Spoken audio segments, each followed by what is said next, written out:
தாய் ராஜம் 41ஆம் பாகம். நான் அப்படியே வீட்டுக்கு போவேன். போனா எங்க அம்மா கதவை தட்டினா திறக்காது. அப்படியே அசந்து தூங்கியிருக்கும். பாவம் வேலை பார்த்த அலுப்புல அது படுத்துரும். ஆனா இருந்தாலும் திருப்பி திருப்பி தட்டி எங்க அம்மாவை உசுப்பிடுவேன். உசுப்புனா எங்க அம்மா வஞ்சுக்கிட்டே உள்ள திறக்கும் கதவை. திறந்துட்டு சொல்லும், எங்கடா போற, ஏன்டா அப்படி செய்யற, சேராத கூட சேர்ந்து ஏதாவது ஒண்ணு ஆகி உன் வாழ்க்கையை கெடுத்துறாதடா, படிடா அப்படின்னு சொல்லும். சரிம்மா சரிம்மா விடுமா, நானம்மா படத்துக்கு தாம்மா போனேன், வேற எங்கேயும் போகலம்மா அப்படின்னு சொல்லிட்டு உடனே அந்த சோறை போடும். சோறை போட்ட உடனே சோறை தின்னுட்டு அப்படியே படுத்து தூங்கிடுவேன். காலையில எப்படா விடியுதுன்னு அப்படின்னு நினைச்சுக்கிட்டே படுத்துருவேன். காலையில விடிஞ்சிடும். விடிஞ்ச உடனே 6 மணிக்கெல்லாம் ஆத்துக்குள்ள போயிடுவேன். ஆத்துக்குள்ள போனா பூரா குண்டு அடிச்சுட்டு இருப்பாங்க.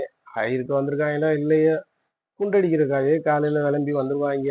அப்புறம் கொஞ்ச நேரம் அப்படியே குண்டடிப்போம். குண்டடிச்ச உடனே அப்புறம் ஒவ்வொருத்தனா வந்து சேருவாங்க.